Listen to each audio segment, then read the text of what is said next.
Terima kasih atas waktunya. Kami ucapkan Assalamualaikum warahmatullahi wabarakatuh. Selamat pagi. Salam sejahtera buat kita semua. Yang terhormat Prof. Anita, selaku Wakil Dekan, guru kami. Salam hormat. Kemudian seluruh rekan-rekan senior, teman sejawat, alumni Universitas Airlangga yang kita banggakan bersama.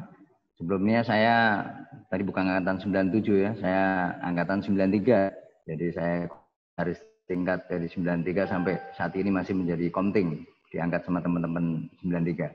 Kemudian saya ortonya di FKG Unpad tahun 2010, bukan tahun 2015. Jadi lulus tahun 2015.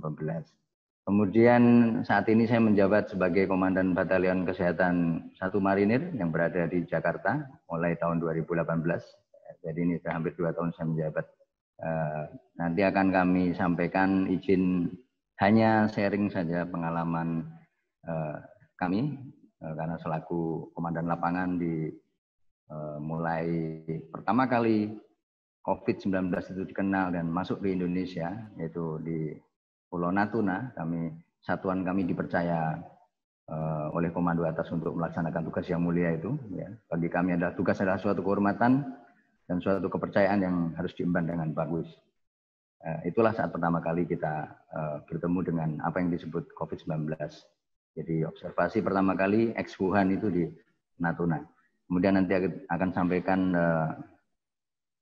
sedikit sharing juga tentang bagaimana kami share untuk PPT-nya. Jadi kami akan sharing. Yang pertama adalah pengalaman observasi COVID-19 di Natuna. Ini kita di awal bulan Februari, jadi pertama kali satuan kami mendapat tugas untuk observasi WNI yang berasal dari Wuhan.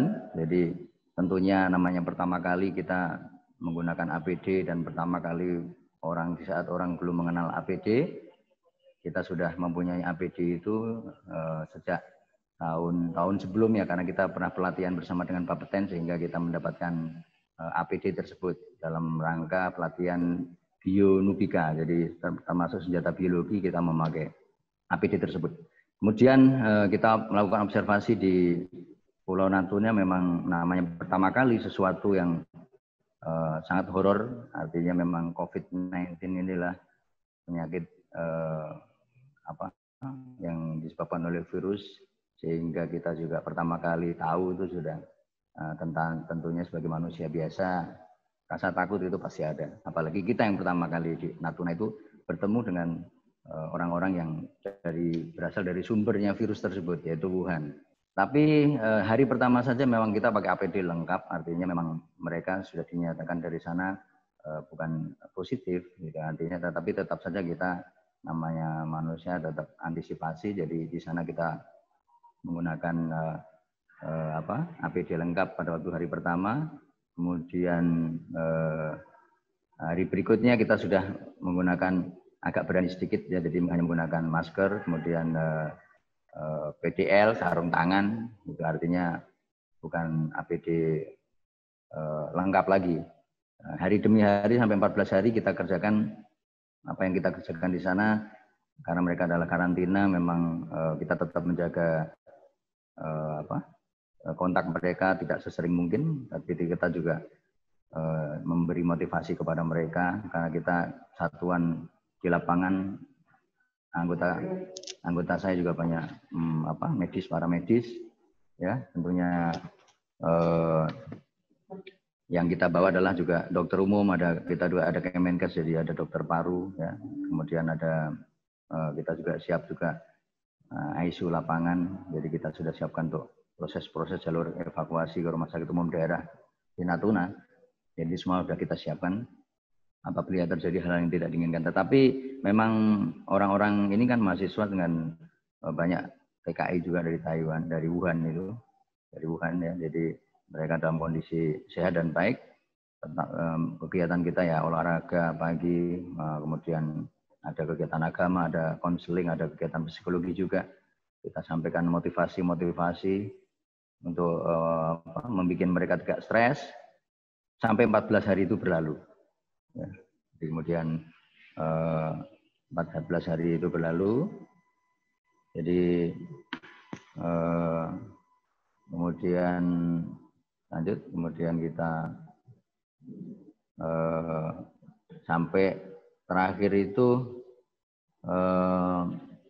dinyatakan selesai 14 hari observasi, kemudian mereka dipulangkan semua ke daerahnya masing-masing. Itu pengalaman yang di Natuna yang sangat berkesan kami, karena memang pertama kali kita berkontak dengan orang yang berasal dari daerah pandemi, dari sumbernya. Kemudian untuk data update, kita ketahui COVID-19 di Indonesia sekarang sudah sangat tinggi sekali ya. Bahkan di Wisma Atlet sendiri juga sekarang sedang naik-naiknya juga. Hari ini pagi ini sudah 1.639, kita catat pagi tadi 0600.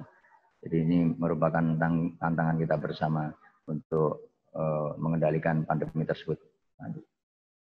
Kemudian, nah ini kita di Natuna itu karantina, ini ada 238 WNI, ya itu tentu tempatnya.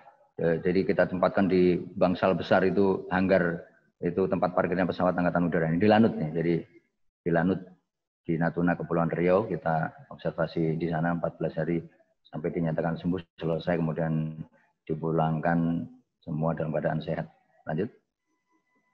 Nah ini 239 ini 238 ya, ini kegiatannya, salah satunya kegiatannya kita adakan ini anak buah kita dari pasukan ya, biasa sudah mereka ya tanpa APD lah, masker saja ini, karena memang mereka kan dari Wuhan dinyatakan memang nggak ada positifnya. Kita juga nggak tahu dulu apa swab, kemana tahu kan, namanya juga baru pertama kali, rapid aja juga kita nggak tahu kan, APD aja baru tahu waktu ada penugasan ini. Artinya dikenal masyarakat, APD ini juga baru-baru kami kesini juga, Kemenkes juga masih mencari-cari APD untuk penanganan untuk karantina di Natuna tersebut 238. Lanjut. Kemudian saya juga sosialisasi selama di sana, selama Satgas di Natuna kita, karena ada penolakan dari masyarakat, kita teritorial kita mainkan. Jadi saya kumpulkan semua wartawan yang ada di Natuna, kita komunikasi dengan bagus dengan Kapolres di Natuna, kita sampaikan untuk gelombang kedua rencana kapal dari Grand Princess dari California itu San Francisco kalau nggak salah, yang kedua itu, sehingga tidak jadi Natuna dikarenakan di sana sendiri lockdown. Jadi sudah kita siapkan semua untuk gelombang kedua itu, sudah kita sosialisasi ke radio juga, itu ada radio RRI, pernah kita live juga dengan unsur Muspida setempat, dan mereka sudah mau menerima, masyarakat tidak menolak lagi, karena pemahaman mereka bahwa itu airborne gitu. Jadi itu yang harus jadi ditekankan kepada masyarakat, bahwa tidak semudah itu, kan jaraknya jauh sekali nih. Jaraknya Bandara Lanut ini tempat observasi kita dengan rumah penduduk ada 2 kilo 3 kilo. Jadi yang harus kita sampaikan itu tidak mungkin menularkan lewat udara sejauh itu, dan kita di daerah sendiri, di tempat TKP-nya sendiri kita baik-baik saja, kita sampaikan ke mereka, dan sampai selesai observasi tahap pertama juga kita sehat-sehat semua. Oleh karena itu pemahaman masyarakat, sosialisasi itu penting sekali melalui unsur-unsur Muspida, tokoh masyarakat setempat, kita sampaikan baik-baik, dan akhirnya mereka terbuka dan paham tentang bagaimana cara penularan COVID-19 tersebut. Kemudian ini yang dilakukan sebagai gambaran apa kegiatan selama diobservasi itu kita lakukan. Ini ada di dalam tenda rumah sakit lapangan kita dari Batalion Kesehatan Marinir ini, kita punya tenda rumah sakit lapangan yang kita pakai untuk pemeriksaan selama di Natuna. Kegiatannya apa saja ya? Ini ada ibadah, ya, kemudian ada ceramah, motivasi, edukasi, kemudian ada olahraganya juga, makan bersama. Ya nggak ada jaga jarak kalau dulu. Nah, jadi kita belum paham itu apa jaga jarak.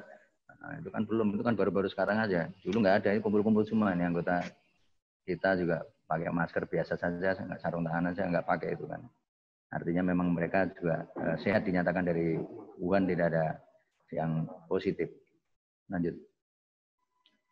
Nah, kemudian ini selesai penugasan Satgas Natuna, ini hanggar tempat kita, base campnya kita, tidur di sini selama 14 hari, kita observasi mereka dengan baik. Ini ada anak kecil juga, sampai kita akrab semua, itu pulang-pulang pada nangis ya. Biasa mungkin karena terkesan dengan kita, jadi mereka terkesannya di antara orang lain yang menghindar, kita mendekat. Nah, itulah memang tentara, memang tugasnya salah satunya untuk memang seperti ini. Perintah dilaksanakan untuk rakyat, bangsa, dan negara. Lanjut.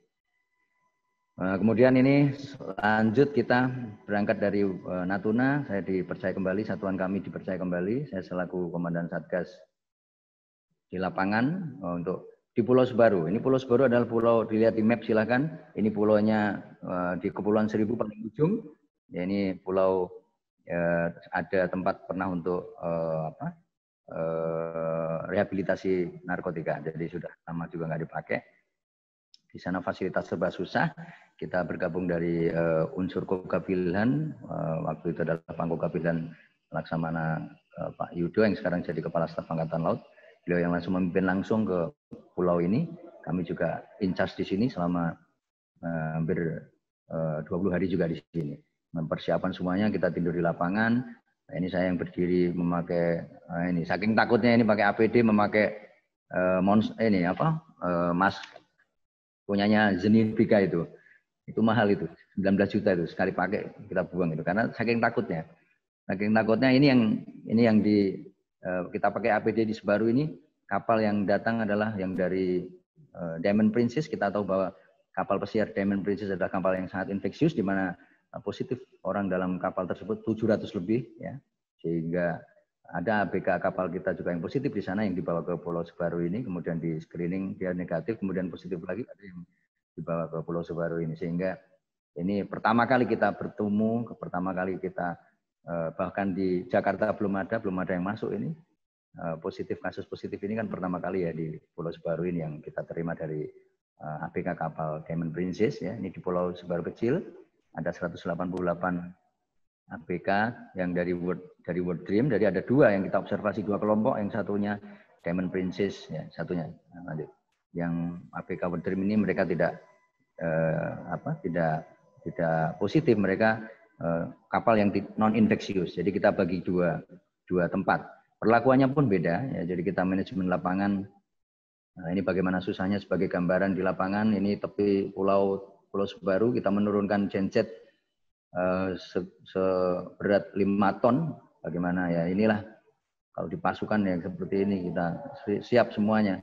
Di laut, di darat, nah, ini kita menurunkan dengan tanknya marinir ini, diturunkan 5 ton itu genset untuk menghidupkan prepare sebelum ABK, para ABK itu kita observasi. Jadi kita siapkan sarana dan prasarannya semua dari unsur Kogabilhan. Nah, ini termasuk yang kita ini yang 69 ABK Diamond Princess ini. Nah, ini yang sangat infeksius ya, artinya mereka dari kapal yang sangat infeksius. Kita nggak pernah tahu, yang satu kapal itu kemarin ada yang positif di swab negatif, kemudian ada positif lagi, kita nggak pernah tahu, jadi kita asumsikan bahwa mereka semua adalah positif. Kita karantina tersendiri, kita juga pakai wireless command system, jadi kita tidak komunikasi langsung selama tidak urgent. Jadi di sana kita satuannya adalah gabungan, ada Nubika untuk dekontaminasinya dari yang ZENI Angkatan Darat, kemudian dari tim dokternya kita juga dari Kemenkes, dukungan dari Kemenkes itu ada tim dari KKP juga ada, itu dokter spesialis paru juga ada, anestesia ada, penyakit dalam ada. Jadi kita bersatu, keseling juga ada. Jadi kita satu tim di lapangan itu, kita bersinergi untuk melaksanakan Satgas ini. Lanjut. Nah, ini tantangan selama Satgas Pulau Sebaru tidak mudah juga, karena anak buah kapal yang pesiar ini adalah orang-orang anak-anak muda ya. Ini kapal kasino ini, yang kapal anak buah kapal dari kapal kasino. Kapal kasino itu kapal yang kapal pesiar khusus untuk ya judi-judi lah, sehingga para ABK kapalnya anak muda semua yang mempunyai jiwa berontaknya tinggi sekali ya. Jadi ini salah satunya mereka nulis-nulis coret-coret di medsos, di Facebook, mention Pak Jokowi juga di situ, sehingga kita kendalikan karena ini saya datang mereka sudah ada 2 gelombang kan, yang ini yang ABK yang 188 dari World Dream. Jadi mereka ini orang-orang yang negatif tentunya karena sudah dirapid dari Hong Kong. Nah, jadi ini pengendalian demo. Jadi saya sampaikan bagaimana pendekatan persuasif terhadap mereka, ya anak-anak muda semua. Kita tahu bagaimana cara mendekati, bagaimana cara mengendalikan mereka, dan akhirnya bisa kita kendalikan. Dan mereka nuntut untuk pulang cepat, jadi nggak mau di karantina gitu di Pulau Sebaru. Mereka maunya pulang ke rumah masing-masing. Padahal observasi itu adalah suatu hal yang wajib, di mana 14 hari itu adalah perkiraan masa inkubasi waktu itu.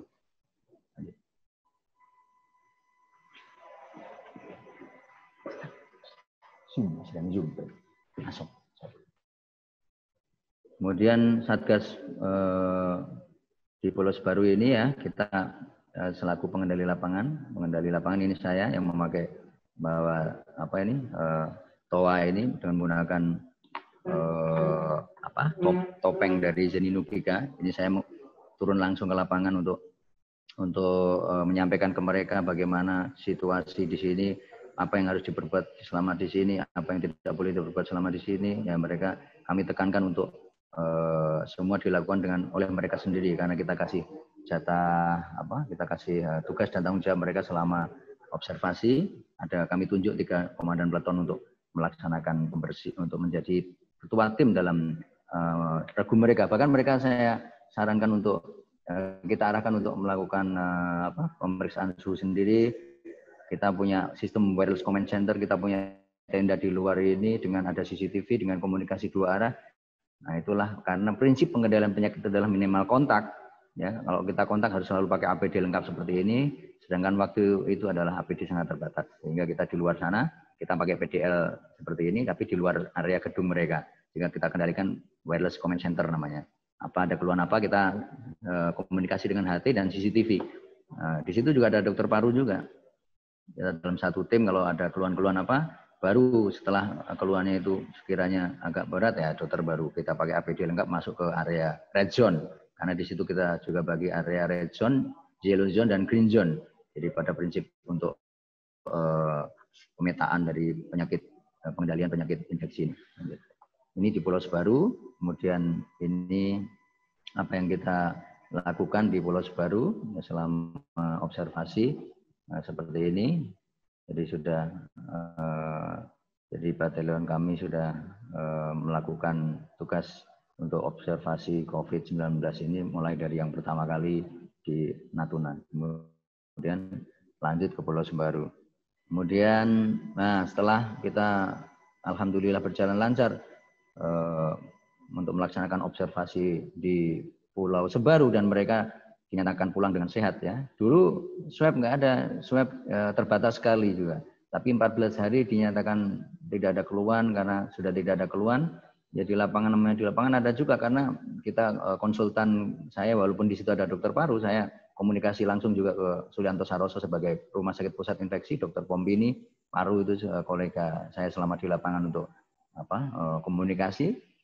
Bahkan beliau menyampaikan saking takutnya, Sulianto Saroso sendiri kan belum pernah menyentuh COVID-19 ini pasien, karena memang entry pointnya kan kita di Pulau Sebaru itu, dari kapal Diamond Princess dari Jepang itu.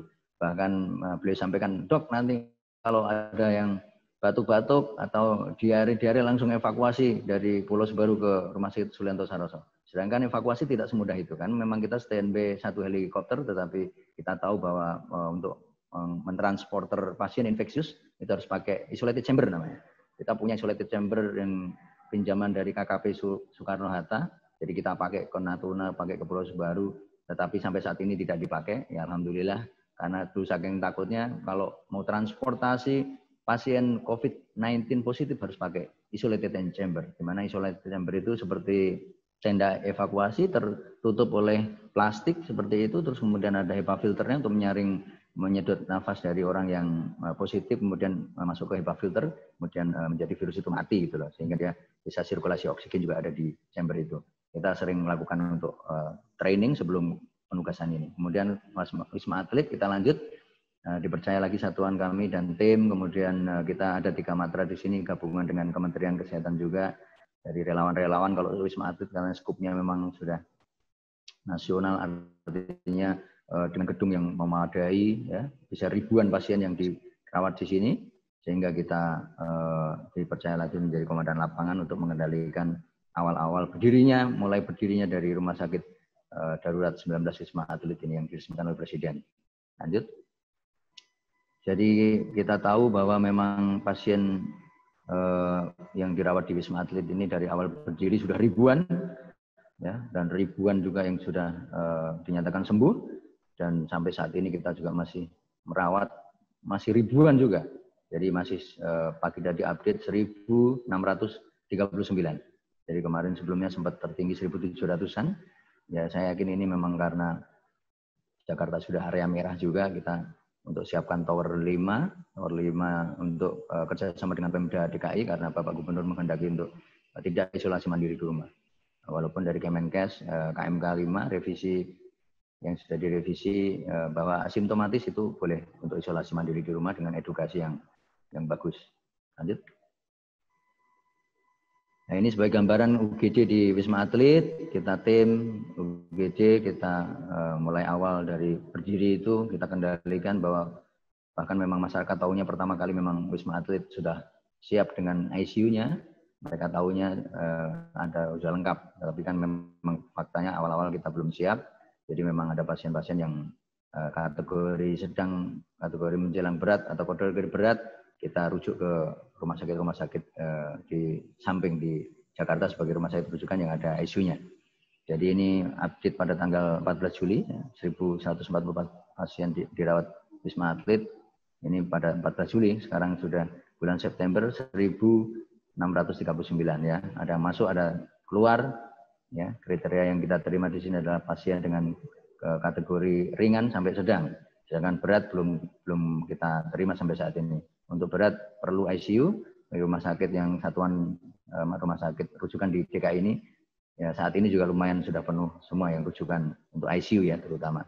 Kalau untuk yang perawatan biasa kita masih bisa cover. Lanjut.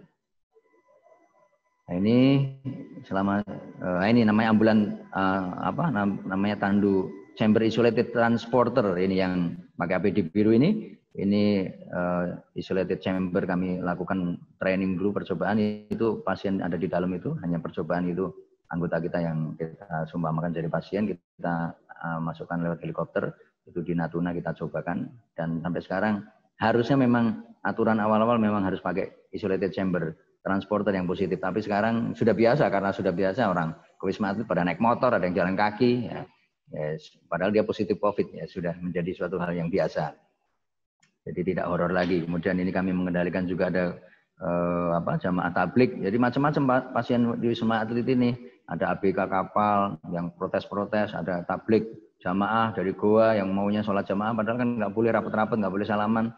Mereka lorong ke lorong, ya kan saya paranin, kita kendalikan langsung di lapangan, saya terjun langsung mengendalikan mereka dengan pendekatan-pendekatan agama, ya tentunya mereka paham dan ini sudah mau pulang ini. Foto bersama, senang sekali mereka sampai sekarang kita juga masih komunikasi bagus dengan mereka. Kita ada grup di lantai-lantai itu kita punya, ikut join grup di pasien untuk komunikasi. Lanjut. Nah ini penurunan secara airborne, ini dari PDPI kami menyampaikan sedikit pesan memang saat ini memang belum airborne itu masih belum ya, artinya aerosol mungkin tapi dalam suatu ruangan dan tertutup dan jaraknya juga itu perlu diteliti. Ya. Jadi artinya sampai saat ini tidak usah terlalu khawatir ketemu orang positif. Jarak-jarak 1 meter, 2 meter, pakai masker, sama-sama pakai masker, aman, nggak ada masalah. Karena kita 3 titik, saya kalau briefing pasien yang positif, biasa saya pernah terima 211 pasien positif ABK itu di UGD pernah saya. Jadi artinya kita briefing biasa, saya pakai masker, face shield gitu aja, masker double, gitu aja, nggak pakai APD lengkap. Sudah lama itu, jadi artinya 3 titik penurunan harus kita pahami bersama, titik celah mata, hidung, dan mulut. Itu saja. Kalau face shield-nya bagus ya, maskernya bagus, saya yakin tidak akan tertular. Kita juga daya imun kita juga bagus, juga harus selalu fit dan 3 titik tadi yang harus kita jaga. Jadi Itu PDPI yang ingin sampaikan ya dari Perhimpunan Dokter Paru, teman-teman kita selama di lapangan, bahwa airborne saat ini belum confirm lah ya, gitu. Kalau aerosol itu tertutup lah, di dalam tertutup, kemudian jarak radius juga itu ada, terutama untuk dalam waktu melakukan intubasi lah, itu yang dikhawatirkan itu. Lanjut. Ya, selain itu mungkin tindakan di kedokteran gigi juga kita harus waspada juga, mungkin pengeboran yang menimbulkan aerosol kan sekarang sudah ada suction, itu juga saya pikir sudah cukup. Kemudian ini update setelah itu ada beberapa lembaga pendidikan ya, jadi yang positif ini juga karena mereka berkumpul dalam jumlah yang besar, kemudian keluar satrian, kemudian ketularan di luar masuk lagi, ini yang menyebabkan dalam klaster-klaster itu yang tertular positif. Lanjut. Kemudian ini kita tahu yakin, tapi sekarang juga hampir ya. Jadi pasien yang masuk ke Wisma Atlet ini dari 1.639 ini hampir 60% adalah pasien yang tanpa gejala atau orang tanpa gejala atau asimptomatis rata-rata. Jadi pasien yang datang sini baik-baik saja, tidak ada batuk, tidak ada demam, tidak ada pneumonia, tidak ada nyesek.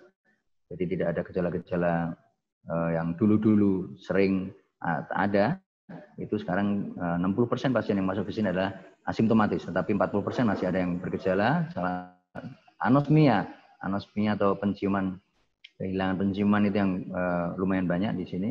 Kemudian mulai ya kalau demam-demam sedikit juga, pneumonia juga ada. Pokoknya pasien yang masuk sini pokoknya saat ini yang kita terima adalah asimptomatis dan pasien dengan kriteria dengan gejala ringan dan sedang. Itu yang kriteria pasien kita terima di sini. Lanjut. Nah, ini kita tahu bahwa PCR dengan rapid test, tentunya PCR dengan rapid test ini memang kalau rapid test kita tahu, saya juga pernah mencoba dari berbagai macam merek di UGD di sini, Wisma Atlet, jadi dari orang yang jelas-jelas sudah positif COVID, saya coba pakai rapid test, ada juga yang non-reaktif, ada juga yang reaktif, jadi memang tidak menjadi patokan, tapi minimal untuk screening awal rapid test ya masih nggak ada masalah, tetapi untuk diagnosa memang sudah tidak diizinkan bahwa berdasarkan rapid test, tapi harus PCR, hasil PCR lab ya, harus di swab. Itu kita ketahui bersama. Lanjut. Nah, ini mari kita sama-sama mencegah penularan COVID-19 ini. Skip aja dok, langsung aja dok, videonya kita udah tahu ya. Pencegahannya ya salah satunya kita harus tahu sedikit, bisa menyampaikan ke seluruh khalayak ramai kita sebagai tenaga medis juga ya. Jadi ya ini salah satunya memang harus sering cuci tangan, bukan sarung tangan tetapi sering cuci tangan. Kalau pakai sarung tangan dia habis itu ketemu atau nempel-nempel atau bekas handle pintu, jadi pintu bekas orang yang positif bersin atau gimana kan nempel di handle pintu, kita pegang itu sementara masih 9 hari bisa bertahan tanpa dilakukan pembersihan dengan antiseptik ya, alkohol, itu masih bisa bertahan 9 hari nempel di tangan kita, bisa habis itu ngucek mata sama tertularnya itu aja Bu. Mengucek mata, hidung, terus mulut, pegang-pegang mulut ya. Makanya memang itu harus kita hindari. Yang punya kebiasaan mengucek mata ya saat ini ditahan dulu lah. Hidung ya, itu ditahan dulu. Kemudian ya kita tahu sendiri gunakan masker itu jelas ya. Jarak itu kenapa 1 meter sampai 2 meter ya, memang karena droplet itu perkiraan bisa terbang 1 sampai 2 meter. Kemudian perhatikan arah angin juga kalau kita berbicara. Ya, saya juga ngomong dengan orang yang positif, saya juga selalu melihat arah anginnya. Kalau di outdoor ya, kita perhatikan. Dan siapapun juga kita sekarang ini kan di luar tidak tahu siapa yang positif negatif. Lanjut, harus tetap hati-hati. Ya, kemudian cara menggunakan masker yang benar ya dipakai menggunakan masker yang benar. Jadi kalau sudah di atas tidak diturunkan, naik lagi, turunkan, naik lagi, itu akan tidak efektif sekali. Ya, celah-celah bisa masuk. Ya. Lanjut. Ya mungkin ini sedikit sharing yang saya sampaikan selama penugasan di Natuna, Pulau Sebaru, dan Wisma Atlet. Mungkin sedikit banyak dari rekan-rekan bisa sedikit mengambil apa yang bisa diambil dari bagaimana cara pengendalian penyakit infeksi menular ini. Bagaimana kita sebagai tenaga medis, orang dokter gigi, kita harus mempunyai kemampuan manajemen lapangan juga, ya, karena pada prinsipnya semua ilmu bisa kita pelajari dan kita buktikan kita mampu dan kita bisa. Mungkin itu yang saya sampaikan. Apabila ada pertanyaan bisa langsung ke moderator, silakan. Terima kasih. Oke, ya. Terima kasih banyak Dr. Arifin atas sharing pengalaman beliau yang dari bertugas dari Natuna, terus ke Pulau Sebaru, dan sekarang untuk mengawal atau jadi satgas di Wisma Atlet. Ini ada beberapa pertanyaan, Dok, di grup chat di Zoom ini. Yang pertama ada pertanyaan dari Dr. Widodo. Dr. Widodo menanyakan, bagaimana cara menghadapi orang yang enggan dan tidak mau diperiksa, Dok? Gitu. Dan yang pertanyaan kedua dari beliau juga, dalam bertugas, tantangan yang berkesan dan memacu semangat dalam bertugas itu apa? Gitu, yang menyebabkan Dr. Arifin ini benar-benar ngerasa sangat into dengan tugasnya dalam menjadi Satgas Komandan Lapangan ini. Gitu. Monggo, Dok, dipaparkan atau dijelaskan. Oke. Terima kasih Dr. Widodo. Salam hormat.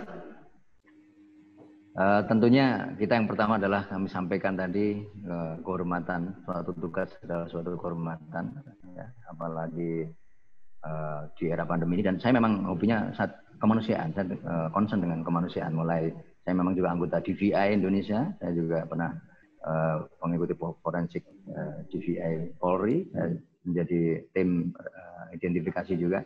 Kemanusiaan, Satgas Bencana juga saya komandan Satgas, jadi membantu orang kita. Feel-nya itu kita ya tidak hanya pada kedokteran gigi saja, tapi kita manajemen lapangan juga harus bisa dan mampu, dan itu yang harus kita tunjukkan. Kemudian untuk caranya bagaimana pasien, bagaimana bisa orang bisa diperiksa atau periksa dalam hal ini untuk COVID tadi ya, mungkin harus kita lakukan pemahaman bahwa memang jangan takut, sekarang sosialisasi harus kita sebagai frontliner ya harus bisa sosialisasi, terutama mungkin ke pasien kita yang di dokter gigi di ruangan praktek, keluarga tentunya. Jadi tidak usah, untuk saat ini pandemi ini sesuatu hal yang menurut kami sudah suatu hal yang biasa. Jadi nggak usah terlalu takut, nggak usah terlalu horor, dan harus diketahui bahwa pemeriksaan itu penting sekali, ya, baik rapid test maupun swab, ya, itu untuk kepentingan pengendalian pandemi ini sendiri atau PE ya, pengendalian epidemiologi itu, surveillance, untuk membantu surveillance bagaimana, itu sangat penting sekali. Caranya ya pemahaman, edukasi terhadap orang yang mau kita untuk periksa itu harus bisa kita sampaikan dengan utuh, tidak dari orang lain kan gitu. Jadi katanya kalau katanya kan repot. Jadi kalau kita orang medis sendiri, kita harus paham tentang itu dan sampaikan apa adanya. Pasti saya yakin mereka akan bisa terima dan mau untuk apalagi untuk saat ini ya. Jadi sangat penting sekali. Jadi edukasi itu penting sekali untuk bisa menyampaikan ke pasien, dan mereka harus mengikuti kemauan dari kita untuk melawan bersama COVID-19 ini. Saya yakin bisa, dan saya yakin bisa. Yang kedua apa tadi, lupa, Dok? Mbak Meril. Yang kedua, dalam bertugas, tantangan yang berkesan dan memacu semangat itu apa aja, Dok? Ya. Jadi sangat banyak sekali ya. Namanya kita di lapangan, saya selaku komandan batalion, tantangan setiap penugasan beda-beda ya. Tantangan ya kita di Satgas Bencana pertama sekali menjabat, saya komandan Satgas Bencana di Tsunami Banten. Itu juga tantangannya sangat luar biasa karena kita ke area yang tsunami ya, di mana saya sampai ke ujung kulon sana, ke perbatasan itu, hutan badak itu, ada garis strumnya itu, saya sampai di sana. Jadi penduduk paling ujung sana, mereka di ujung kulon, saya bermalam di sana. Ya, tantangannya di situ adalah memang daerah masih rawan untuk tsunami, sehingga kita hanya berjarak 1 kilo dari bibir pantai, kita di rumah penduduk, dan meyakinkan mereka tidak akan ada tsunami karena mereka pada di hutan, sehingga kita ajak turun ke rumahnya masing-masing. Itu tantangan kita, bisa memberikan edukasi kepada mereka, meyakinkan mereka, kita tidur bersama mereka, bahkan kita tinggal itu mereka takut. Selesai Satgas kita tinggal, mereka ingin lihat. Itu tantangan yang selama di Satgas yang di Tsunami Banten. Kemudian tantangan yang di Sebaru juga sama, orang-orang macam-macam ya, ada yang ingin mengakhiri hidupnya karena stres ini. COVID-19 kan memang masih awal-awal dulu, memang orang membuat orang horor kan, stres kan gitu. Saya sendiri dalam hati sebenarnya takut juga kan, tapi ya namanya komandan di mana nanti di lapangan yang dituakan, kalau takut anak buahnya kabur semua. Ya tentunya kita sampaikan dengan keyakinan. Saya punya cara-cara sendiri untuk mengatasi bagaimana anak-anak muda, bagaimana pendekatannya, bagaimana ini alhamdulillah di ABK yang dari kapal Diamond Princess yang infeksius itu bahkan mereka berlawanan dengan kelompok yang satunya dari dari World Dream itu. Mereka yang berdream pengen yang kasino kapal ABK kasino pengen cepat-cepat pulang. Tapi yang satunya ABK yang tahu kapalnya infeksius dan horor itu mereka ingin semaksimal mungkin di Pulau Sebaru itu sampai benar-benar dinyatakan sehat dan bisa berkumpul dengan keluarga dengan aman. Itu perbedaannya. Mindsetnya kita sampaikan ke mereka itu beda dari dua sisi kelompok yang berbeda dan bisa kita satukan. Bahkan sebelum kelompok yang dari Jepang ini datang, yang ABK yang dari Hong Kong ini mereka protes, demo tidak mau menerima kelompoknya dari yang kapal infeksius karena mereka pemahamannya airborne. Dipikirkan satu pulau memang berdekat 5 meter jarak mes satu dengan yang lain, dengan infeksius dan non infeksius memang 5 meter. Tapi kita pastikan, kita kumpulkan, kita kasih edukasi, bukan airborne. Jadi kalau airborne saya juga ngapain? Saya males di sini, sama-sama mati bersama di sini. Namanya bunuh diri, saya sampaikan. Logika masuk akal nggak, saya bilang gitu. Yeah. Saya juga nggak pakai, saya pakai masker saja di sini di pulau ini. Kalian lihat, saya pakai masker saja kan.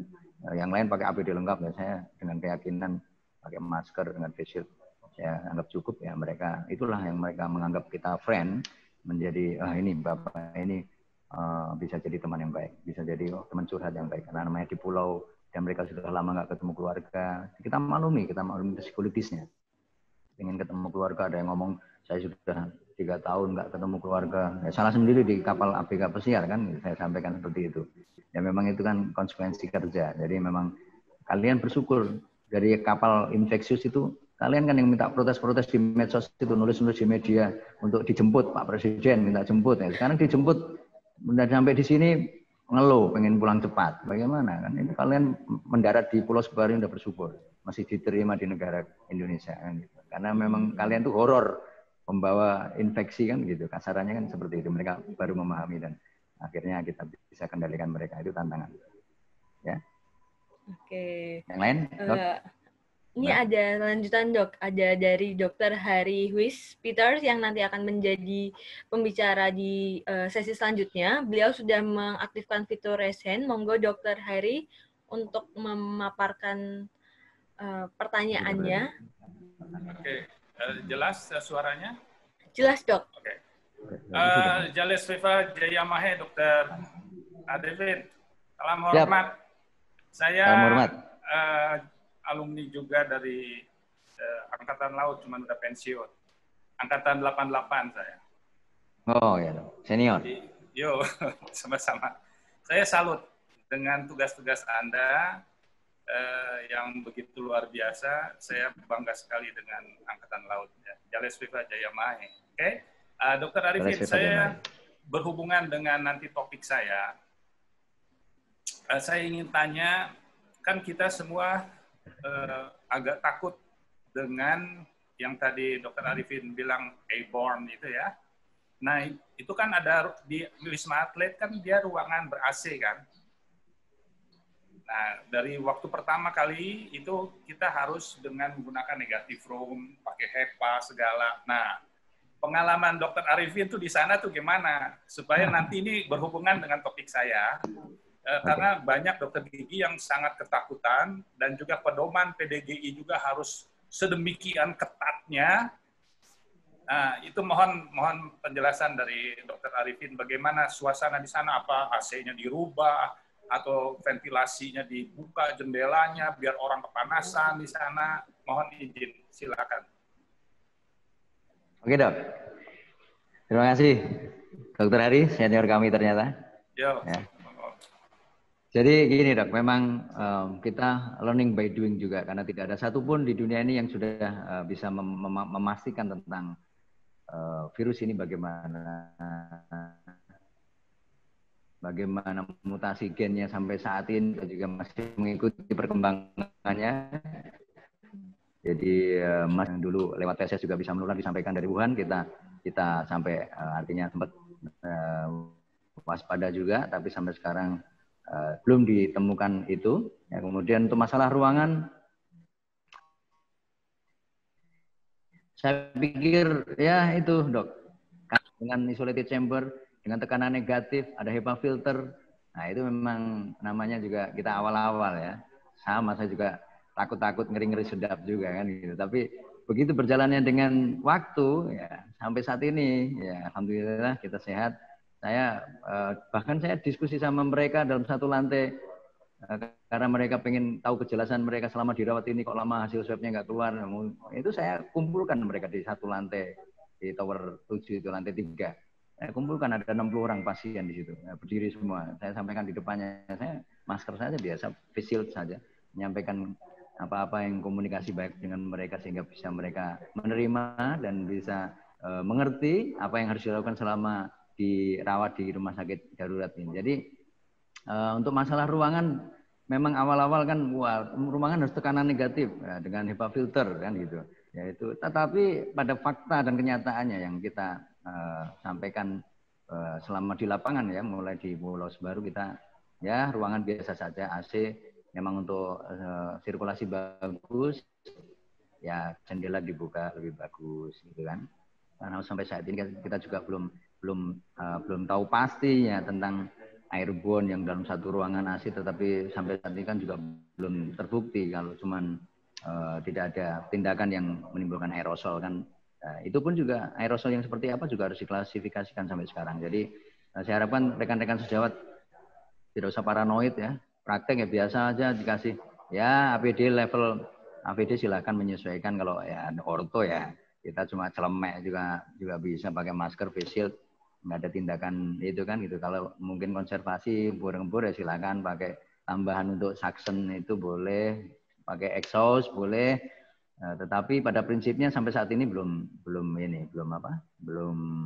diteliti dengan pasti kemungkinan tertular dari situ ya belum ada. Jadi artinya ruangan-ruangan pun di sini semua ruangan pasien yang ada di sini tidak ada yang kecuali yang ruang ICU, HCU yang memang didesain dari awal ada tekanan negatifnya di sini. Tetapi ruangan untuk tempat biasa isolasi pasien-pasien di sini biasa saja, AC biasa, nggak ada masalah itu sampai saat ini juga.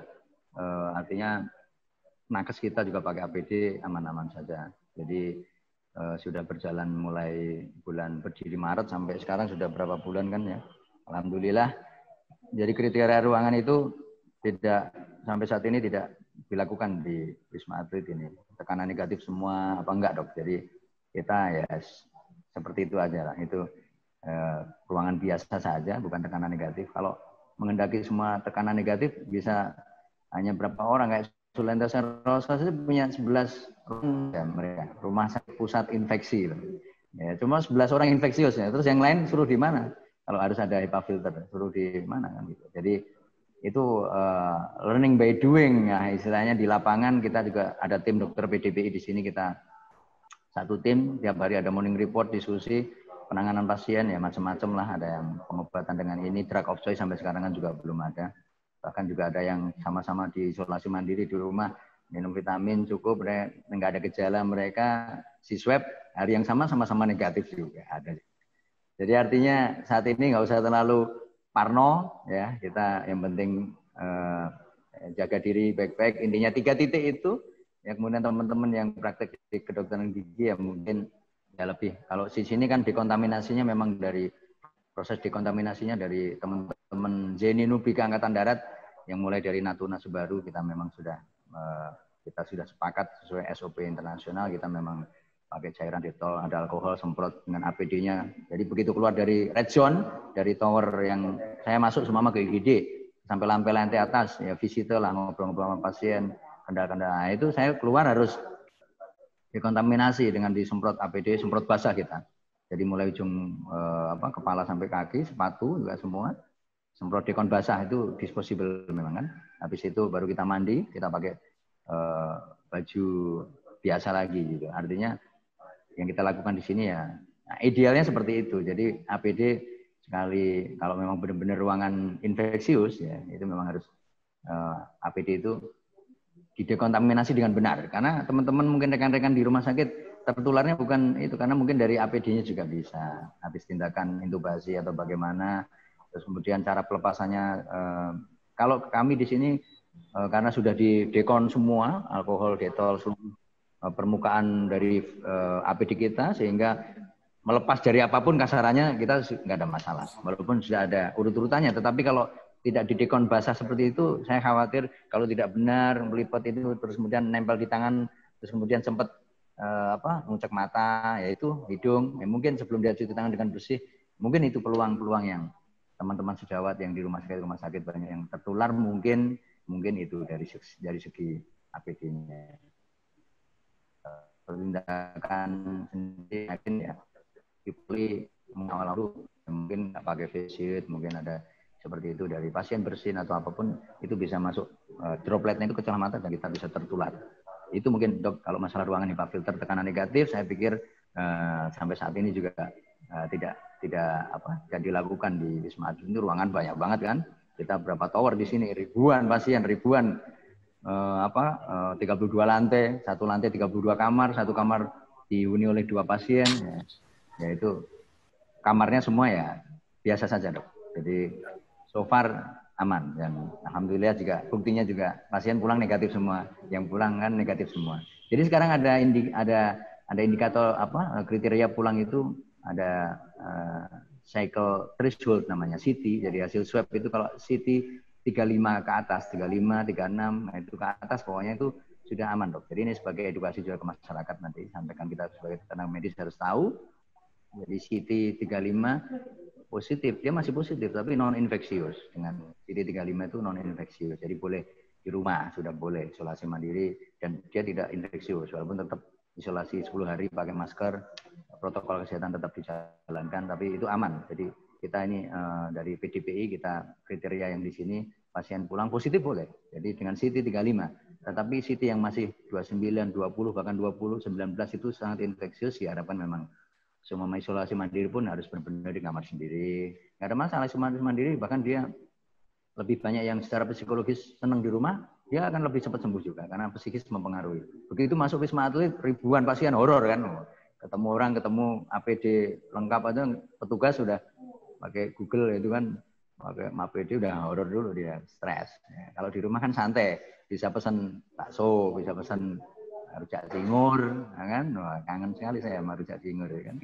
Potong balap, wah itu cepat minum vitamin C UC 1000 1.000 aja 1 botol 2 kali sehari itu akan meningkatkan imun kita dan saya pikir itu tingkat stres yang rendah itu meningkatkan imun. Bahkan saya selalu di lapangan prinsip-prinsip kami sampaikan kepada tenaga nakes kita selalu semangat, selalu gembira. Nah, kami punya jargon pantang pulang sebelum corona tumbang. Jadi mereka semangat, nggak pulang sebelum corona tumbang. Karena di Wisma Atlet alhamdulillah insentif anak-anak juga lancar. Kalau mungkin nggak lancar juga tumbang juga tuh anak-anak kan gitu. Karena kita ribuan orang di sini nakes kita ribuan. Yang kita manajemen di lapangan ini banyak ya. Jadi memang ribuan. Itu mungkin Dokter Heri. Terima kasih banyak. Terima kasih. Oke, terima kasih Dokter Heri dan Dokter Arifin. Jadi yang kita dapat dari jawaban barusan adalah sebenarnya nggak perlu terlalu takut, tapi tetap harus waspada ya dok ya. Ya. Oke, ini ada pertanyaan lanjutan dok dari Dokter Vivin. Bagaimana cara mengukur suhu dengan thermal gun? Yang dipoinkan adalah jarak dan sudut alat terhadap dahi sehingga hasilnya bisa akurat. Karena kan emang beberapa waktu kemarin ya dok ya sempat banyak hoax yang bikin otak napa-napa sampai pada akhirnya ada yang ngeset thermal gun di tangan itu. Bagaimana dok? Ya, terima kasih. Dr. Wina Winoto, SP Orto. Ini teman saya satu angkatan jadi dosen UNER, salam hormat 93. Saya tetap konting sampai katanya dunia akhirat ya, saya siap. Jadi thermal gun sebenarnya untuk update sekarang sudah nggak terlalu penting. Saya di IGD di sini sudah nggak pernah pakai. Artinya awal-awal saja karena memang dulu gejalanya kan banyak yang demam gitu kan. Sekarang buktinya 60% yang masuk Wisma Atlet ini fine-fine aja, ketawa-ketawa. Bahkan pasien ke sini dari anak-anak muda kelompok klaster dulu pernah Maranatha apa dulu Universitas Kristen itu saya suruh bawa gitar malah. Bawa gitar, bawa hiburan, bawa ke atas rooftop, gitaran, berjaga jarak. Itu salah satu meningkatkan imun mereka. Jadi mereka enggak di IGD kalau dilakukan benar memang kalau memang melihat situasi dan kondisi ya. Untuk saat ini faktanya memang 60% pasien kita di Wisma Atlet ini asimptomatis, jadi memang tidak bergejala. Dan juga saya lihat dari pasien-pasien di IGD yang masuk juga jarang sekali yang demam-demam itu sudah jarang. Bahkan anosmi yang mungkin agak banyak saat ini, kehilangan indera penciuman itu salah satunya yang paling banyak. Jadi untuk pengukuran suhu ya sudah di dahi juga nggak masalah, di tangan nggak masalah. Saya sampai hafal kalau orang di jidat saya 36,5 gitu aja saya. Nggak usah diukur saya sudah tahu 36,5. Dimanapun masuk. Nah, karena saya sudah melakukan di lapangan sudah beribu-ribu kali dan rasanya saat ini sudah tidak terlalu penting. Hanya untuk mungkin masuk ke itu masih protokolnya ya silakan. Nah, minimal untuk screening awal. Nah, jadi untuk masalah sudut bebas. Nah, masalah yang penting alatnya itu bagus, baterainya masih bagus. Kalau alatnya bagus, baterainya nggak ada, mana bisa kan itu. Nanti sampai kiamat juga nggak keluar itu. 36,5 itu suhu. Jadi masalah sudut aman, nggak masalah. Mana saja lah silahkan. Itu untuk jawaban yang untuk Thermagan. Itu Mbak Merlin juga. Siap dok. Ini ada banyak lagi dok. Ada pertanyaan dari Dr. Erwan. Untuk yang bertugas, apa ada rapid ataupun swab rutin dokter? Jadi untuk mau tugas di sana ada pemeriksaan awal yang harus dilakukan nggak dok? Ya. Jadi untuk seluruh tenaga kesehatan masuk ke Wisma Atlet ini bergabung, kita kan dari relawan dari PPSDM, dari Kemenkes, BNPB ya. Jadi semua yang militer semua masuk di sini adalah ada prosedurnya MCU, Medical Check-up Umum tentunya. Jadi ada divisi Medical Check-up Umum, semua kita lakukan masuk ya di rapid ya minimal, kemudian mereka keluar harus di swab. Jadi di sini setelah selesai penugasan semua personil yang ada di sini adalah dilakukan swab. Jadi dipastikan mereka keluar dari ini bergabung dengan keluarga swab sudah negatif kan gitu. Artinya tidak ada keluar dari Wisma Atlet setelah selesai penugasan mereka masih positif. Itu kita harus ketat karena kita sendiri center dari pengendalian penyakit infeksi sendiri. Jadi sehingga kita harus memperhatikan hal-hal tersebut dengan ketat ya. Pasien masuk juga dilakukan rongsen MCU ya secara umum lab darah. Ya, jangan sampai dia tidak dilakukan ternyata positif, nah kan gitu swab. Kalau yang ada curigai rapid reaktif pasti langsung di swab. Kita ketahui rapid reaktif belum tentu swab positif kan gitu. Kemudian dilakukan juga rongsen paru. Di sini juga ada ahli spesialis radiologi, juga ada spesialis parunya untuk interpretasi radiologi jadi radiolog ada. Jadi jangan sampai TBC masuk sini kan gitu loh. Nanti malah nularin seluruh pasien jadi klaster baru. TBC kan sebenarnya lebih horor kalau dipikir. Itu kan bakteri kuman. Nah, itu kalau itu airborne. Nah, jelas itu kan airborne. Justru yang menakutkan itu TBC seharusnya. Tapi orang sekarang lebih takut yang COVID karena meninggalnya kan nyesek-nyesek gitu kan. Artinya pneumonia parah memang sudah susah untuk dikendalikan. Lalu TB kan batuk-batuk, paling kan batuk darah, itu masih mudah untuk diobati sampai sembuh kan gitu. Jadi kita semua MCU. Jadi prosedur kita lakukan semua di Rumah Sakit Darurat COVID-19 ini ya. Setiap ini sekarang ID sudah sampai gelombang berapa? Sudah gelombang 21 ID. Jadi kita ada kelompok dokter kita gabungan ID dari Kemenkes, dari tentara, polisi. Ya kita di sini dari KKP juga ada Kementerian Kesehatan itu kan kita berjuang bersama di sini. Sampai saat ini alhamdulillah sehat dan masih semangat. Ya, itu tadi jargonnya pantang pulang sebelum corona tumbang. Nah, gitu. Jangan sampai tumbang duluan. Coronanya belum tumbang. Gimana? Lanjut, ya, Mbak Merlinda. Betul. Siap, dok. Ini ada pertanyaan lanjutan, dok, dari Dr. Zainul Khalid.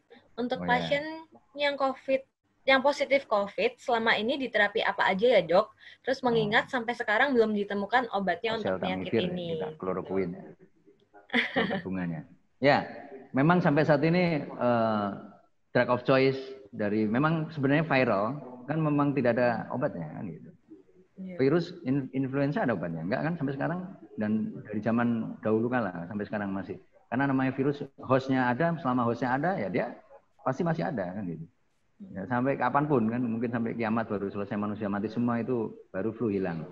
Sama dengan COVID-19 akan mengarahnya ke sana mungkin. Dan rencana kan 250 juta penduduk Indonesia, rencana mungkin April, mungkin rencana kalau vaksin sudah siap akan divaksin, mungkin rencananya kami dengar itu dari tahun depan mungkin. Tetapi memang penyakit infeksi virus ini memang tidak mudah untuk mengendalikan dan tidak mudah untuk melenyapkan dari muka bumi ini. Ya paling dengan vaksin itu menghindari dari itu. Tapi nanti yang positif pun pasti ada kemungkinan besar nanti rumah sakit itu kedepannya ada poli COVID, nah gitu. Jadi biasa nanti dokternya udah terbiasa, datang dengan hazmat, pasiennya udah tahu, isolasi di situ udah tahu mereka. Nanti ada poli COVID mungkin ya. Mudah-mudahan bisa selesai, mudah-mudahan. Jadi yang ditanyakan Dokter Khalid, Yanul Khalid dari Universitas Jember ini, Universitas Jember, senior saya ini, sempat dulu nongkrong-nongkrong bareng di parkiran ini. Jadi Dokter Yanul kalau di sini memang ini ada dokter parunya kita, Efriadi ini, koordinator paru ini, Dokter Efriadi dari PDPI. Ya dok, selama ini dikasih apa dok? Oseltamivir? Ngomong sini.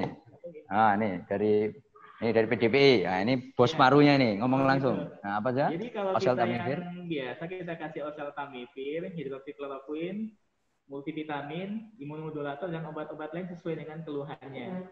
Antibiotik bila perlu. Kita obati 7 hari, nanti hari ke-8 kita swab lagi. Kita lihat hasilnya, kalau negatif, klinis bagus, pasien bisa kita pulangkan. Kalau dia positif dengan nilai CT di atas 35, baik pun kita pulangkan. Ya. Tapi kalau di bawah 35, kita akan treat dengan pilihan kedua lagi obatnya. Second line. Second line. Tuh, masuk second line. Jadi pilihan kedua itu nanti kita berikan ada beberapa modalitas. Kita punya Avigan di sini. Itu. Avigan kita berikan selama 7 hari, nanti kita cek swab lagi. Bom lah itu ya, Avigan bom. Untuk saat ini. Untuk saat ini bom katanya. Tapi dokter paru yang ahlinya ini. Ya, itu ya, Dokter Khalid. Jadi ini dokter ahli parunya sendiri selaku koordinator DJP Paru di Wisma Atlet menyampaikan obat apa yang dipergunakan di sini. Ya, kemudian memang belum ada drug of choice disampaikan. Yaitu tadi ya ada second line juga, mereka lama-lama belajar learning by doing juga ya dok ya. Jadi sama-sama belajar, dokter paru juga baru artinya tahu COVID-19 ya begitu masuk ke Indonesia kan dok ya. Artinya memang nanti akan jadi ada formula yang terbagus apa ya nanti masih akan disampaikan ya dok ya. Ya. Itu terima kasih dari dokter, tetap semangat, pantang pulang sebelum purna tembang. Siap. Terima kasih dokter. Dari tim kita, dari PDPI Paru, jagonya paru itu. Udah pokoknya energis di sini. Jadi dipikir saya ahli paru juga karena sering ngomong masalah itu. Dipikir saya dokter itu bukan paru. Enggak ada. Ya lanjut. Oke dok, pertanyaan lanjutannya dok ya dari dokter Cane Lukisari. Dok, apakah ada suplemen tertentu untuk meningkatkan imun dalam waktu sementara?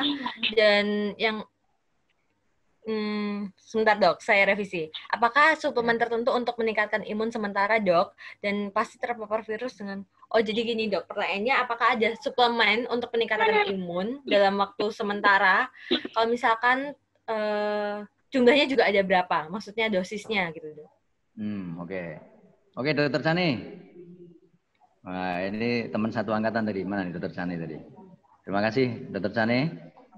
Jadi suplemen khusus, ini dokter Chani. Wah ini friend ini dulu jago taekwondo. Saya takut kalau di angkatan saya ini cewek tapi taekwondonya ngeri nih.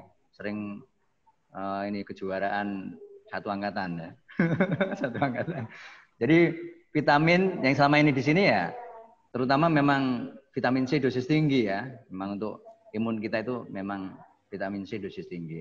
Tetapi saya pikir UC 1000 itu cukup, enggak ini ya, bukan iklan. Maksudnya vitamin C seperti enggak menyebut, coret lupa. Nanti aku dibayar harusnya sama ini. Jadi semisal pokoknya yang isinya adalah vitamin C dosis tinggi semua baik-baik saja.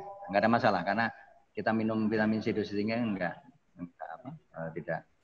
tidak keracunan kan, di ekskresi lewat urin kan. Jadi sementara itu vitamin C, terus apa lagi dok tambahan vitamin yang di sini? Zinc tambahan zinc. Vitamin E, ya. Vitamin D komplit. Ya pokoknya di dosis tinggi vitamin C terutama vitamin apapun diminum saja semua, nggak ada masalah itu. Yang penting berkeyakinan saja. Yang obat-obat tapi yang herbal jamu apa ya jangan dulu. Nanti tahu-tahu mendem lagi. Bukan mati karena COVID tapi itu keracunan karena minum jamu apa kan gitu. Jangan. Jadi yang pasti-pasti saja. Yang vitamin-vitamin yang pasti dari kimia dulu nggak apa-apa. Itu mungkin Mbak Merlin ya. Dokter Chani. Siap, dok. Tetap semangat. RSAL Ramlan. Ini teman saya yang hebat juga ini. Jago taekwondo, saya takut sampai sekarang. Lanjut yang lain. Dok, ini ada lagi dok, pertanyaan barusan masuk tentang menjalankan tugas ini pasti stresor bagi Dokter Arifin dan tim, dan tentunya bisa mempengaruhi sistem respon imunnya dokter dan tim ya. Bagaimana Dokter Arifin mengatasi hal ini dok? Oke, jadi pertama memang kita penugasan itu kita tanamkan memang saya ke anak buah saya ya seluruhnya, sehingga anak-anak sipil pun kita tanamkan bahwa kita harus gembira di penugasan. Saya punya prinsip kita harus gembira di keluarga, gembira di satuan, dan gembira di medan penugasan. Sekarang kalau kita sedih di keluarga, pasti akan sedih di satuan. Dan pasti akan sedih juga di penugasan. Nah, sama mungkin dengan dosen-dosen kita dulu kan, nah, mungkin tahu-tahu galak di kampus. Ya. Itu mesti ada sesuatu, ada masalah mungkin di rumah. Itu berarti tidak gembira di rumah, tidak gembira di keluarga. Kalau udah gembira pasti kampus ketawa-ketawa terus. Mahasiswanya seneng kan? Kita juga nggak diamuk kan, nggak galak, seneng juga. Sama. Di sini juga kita tanamkan bahwa kita harus gembira dulu di keluarga, gembira di satuan itu di satuan tugas kantornya. Kemudian begitu ditugaskan di tempat penugasan, kita akan gembira di medan penugasan. Saya tanamkan selalu seperti itu. Saya selalu tanamkan juga ke teman-teman karena memang saya lapangan sudah lumayan lama. Jadi tahu bagaimana anak-anak, ada karaoke-nya di sini. Kita sediakan untuk tempat karaoke nakes, kita kasih refreshing lah. Ya, tetap berjarak. Ya, karaoke-nya bukan bermasker, nyanyiannya jelek suaranya. Ya, tapi tetap berjarak. Terus kemudian ya kita lakukan protokol kesehatan dengan benar. Sehingga untuk hiburan mereka. Kita adakan psikologi juga, kita ada tim psikologi kita sampaikan untuk menghibur nakes-nakes, game-games kita adakan seminggu sekali. Kemudian untuk ada aerobik kita undang juga dari luar. Dan jangan salah, terus Wisma Atlet kumpul-kumpul, memang kita nggak perlu, kita kumpul tapi protokoler kita jalankan. Kemudian hiburan kita harus ada juga, kita manusia, kita bukan robot kan gitu. Sehingga udah penat menggunakan APD sekian 9 jam di ruangan tower red zone ya, itu sudah penat, keluar harus fresh ya, tentunya kita mainkan di lapangan, ada hiburan aerobik, kita undang support makanan-makanan tambahan dari teman-teman yang concern terhadap kemanusiaan, banyak sampai sekarang. Ada ya sekali-kali kalau makan di sini nasi kotak sering ya, ada sekali-kali ada yang dari luar ngasih siomay, ada ngasih banyak bakso, ada nasi kucing ya, kalau malam ya semua kita berdayakan orang-orang yang berniat baik untuk melawan bersama COVID-19. Bisanya mensupport itu ya kita terima. Kita frontliner di sini, anak-anak juga semangat juga ya, sampai sekarang.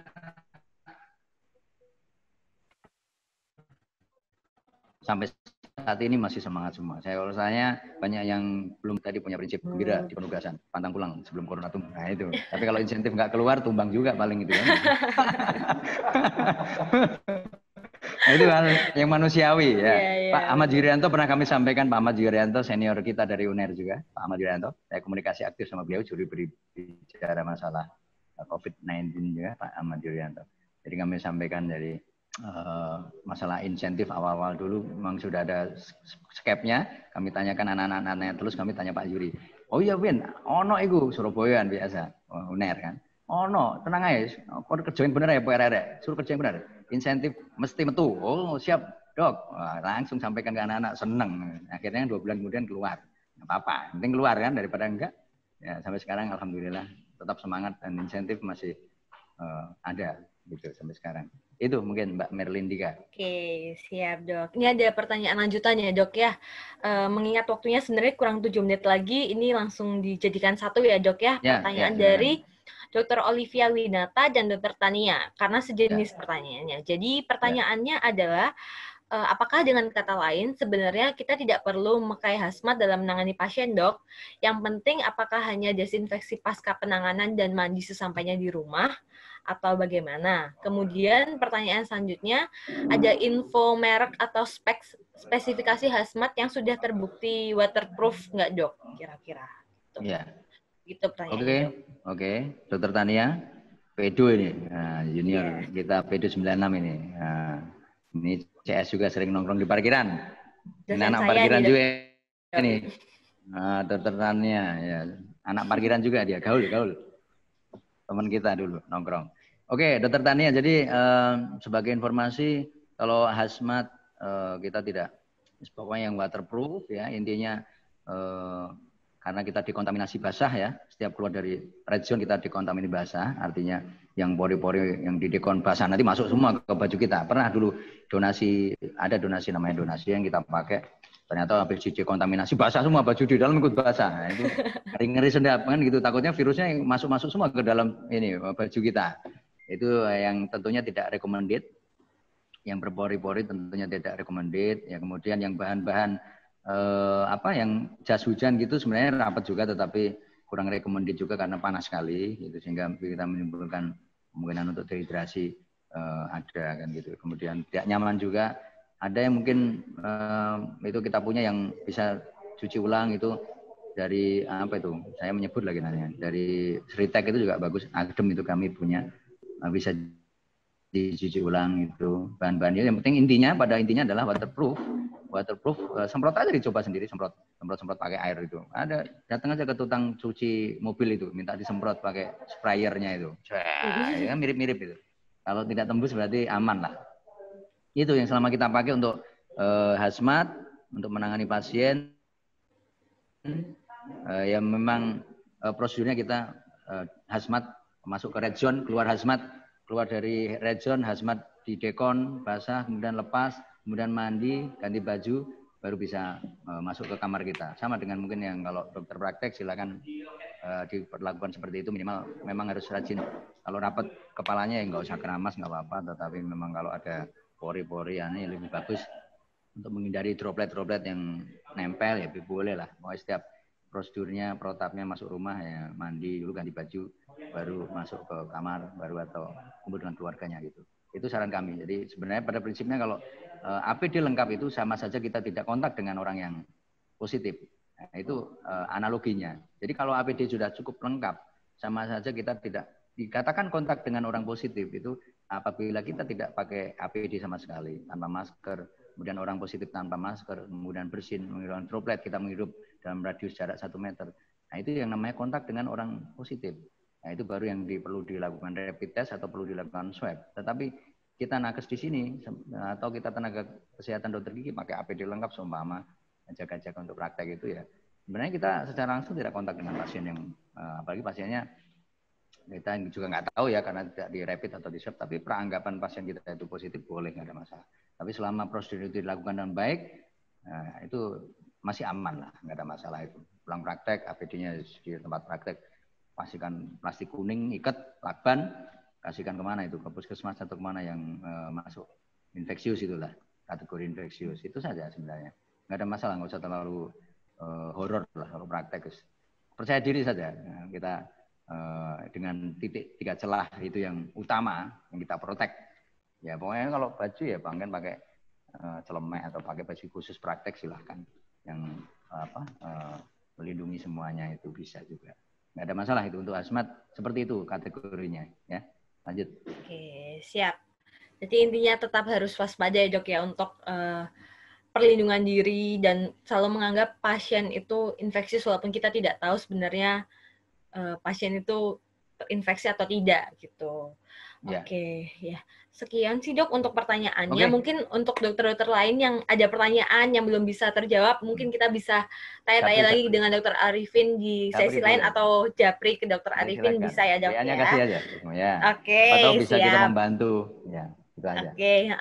Oke, Dok. Kasih. Untuk sebelum menutup sharing session pada pagi hari ini, kita mau foto bersama dulu dokter, untuk dokter-dokter yang lainnya juga, dimohon untuk mengaktifkan videonya, jadi kita foto bersama-sama nanti dari tim PubDoc-nya Dentistry Charity akan membantu untuk di-capture bareng-bareng, karena kan kita nggak bisa ketemu bareng-bareng ya dok ya, jadi kita fotonya lewat virtual aja. Oke, nanti ketemunya di Soto Gubeng itu, Tapak Siring.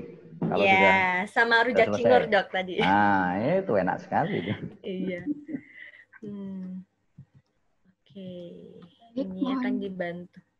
Baik. Dokter Tania pakai lipstik dulu itu, Tania pakai lipstik, belum pakai lipstik kayaknya. Pakai masker ya, sekarang nggak ada gunanya pakai lipstik ya. Yang ngompong pun aman sekarang. Nggak pakai masker terus kan, sampai rumah baru dibuka. Ternyata ompong. Oke, ini dibantu foto.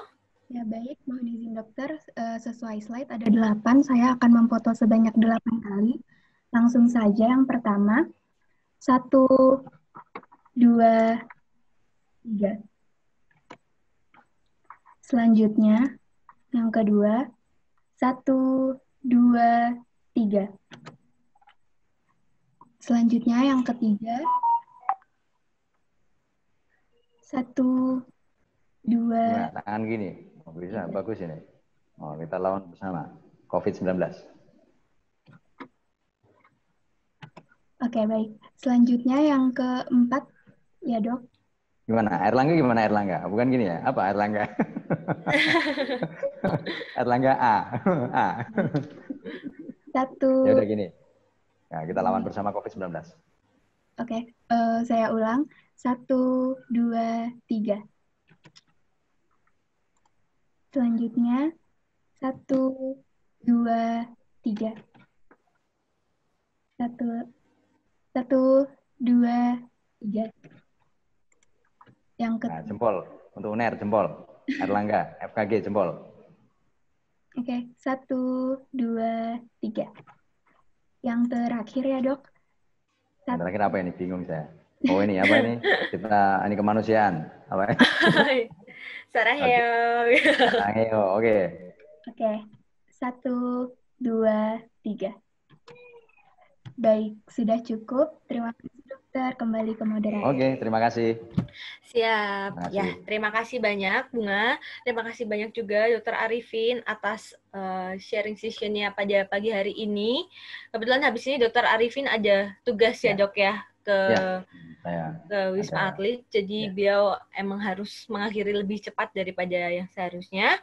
Oke, kalau begitu sekian saya dari perwakilan dari panitia mengucapkan terima kasih banyak dok untuk Dr. Arifin sudah meluangkan waktunya untuk memberikan informasi-informasi dan pengalaman-pengalaman baru yang saya dapatkan dari yang sudah Dr. Arifin sharing banyak sekali. Salah satunya adalah pentingnya sosialisasi dan edukasi terhadap ke masyarakat mengenai COVID ini. Apalagi masih banyak stigma-stigma negatif sampai pada saat yang di Natuna juga orang-orang nggak mau menerima dan lain-lainnya. Jadi lebih kita sebagai tenaga medis sebisa mungkin untuk mengedukasi dan mensosialisasikan tentang COVID ini, tentang bahaya gimana, tapi juga tidak menghindari pasien-pasien yang tidak mengucilkan pasien-pasien yang sudah terinfeksi gitu. Oke, kalau begitu, terima kasih banyak dokter atas kesempatannya, atas waktunya. Kami dari perwakilan dari panitia minta maaf apabila ada salah kata, apabila ada kekurangan. Nanti semoga kita bisa bertemu lagi di lain waktu. Oke, terima kasih kami sampaikan kepada senior kami semuanya. Dr. Hari, mohon maaf saya tidak bisa mengikuti ini karena ada lanjutan dari Kepala BNPB mau mengunjungi Wisma Atlet, kami mempersiapkan di lapangan. Kami sampaikan terima kasih kepada senior di Erlangga, semua dosen, Prof. Untuk mewakili dekan tadi, semua teman-teman rekan sejawat, senior maupun junior saya semua. Kami sampaikan kita bisa komunikasi, silakan ada apa-apa yang bisa kita sampaikan, kita bantu. Apapun itu kita 24 jam terbuka.